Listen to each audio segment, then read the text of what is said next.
He built palaces that touched the sky, yet drowned his own family in blood. He claimed to protect God's temple, yet tried to kill the Son of God himself. Who was the real King Herod? The man history remembers as both a genius and a monster? When we hear the name Herod, most people think of one thing: the massacre of the innocent children in Bethlehem.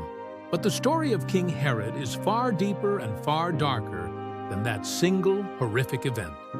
Behind the title, King of the Jews, stood a man absolutely consumed by fear, power, and a paranoia that spiraled out of control. You see, Herod wasn't born into royalty. He was an outsider, an Idumean, not a pure Jew, placed on the throne by Rome itself. The mighty Caesar Augustus and Mark Antony saw him as the perfect puppet king, completely loyal to Rome and utterly ruthless to his enemies. And Herod delivered. He crushed rebellions without mercy. He silenced rivals before they could become a threat. He taxed his people heavily to build magnificent, impenetrable fortresses like Masada and Herodium. And of course, there was his masterpiece, the Grand Temple of Jerusalem, one of the greatest and most breathtaking structures of the entire ancient world.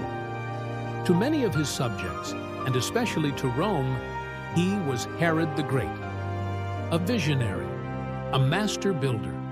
But to his own family, he was a living nightmare.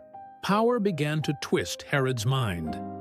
He became obsessed, convinced that everyone, even his beloved wife Mariamne, was plotting to take his throne. So he did the unthinkable. He had her executed. Then his paranoia turned to his own children.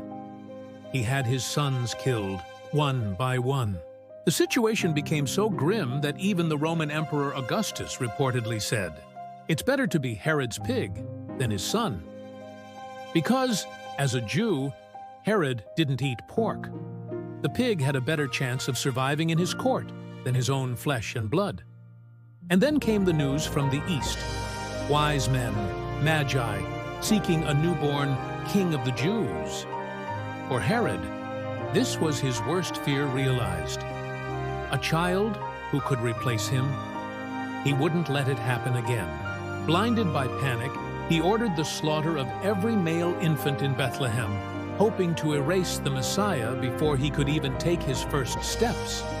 It was a monstrous act, born from pure terror. But prophecy would not be silenced. The child, Jesus, escaped with his family to Egypt, and Herod's legacy was forever sealed in infamy. In his final days, Herod's body was ravaged by a gruesome disease, reportedly rotting from the inside out. He died alone, despised, and terrified even of his own death. He commanded that prominent Jewish leaders be killed the moment he passed away, just to make sure someone would be mourning on that day. Thankfully, that final, wicked order was never carried out. So, who was the real King Herod? A visionary ruler? A brilliant builder? Or a tyrant who feared a baby more than an entire empire? In the end, his magnificent marble temples crumbled to dust. His powerful dynasty faded into history. And the only king whose name truly endures is the one Herod tried so desperately to destroy. Power fades, fear consumes, but truth and Christ's name live forever. Thanks for watching. If you found this story fascinating, please like this video and subscribe for more deep dives into history.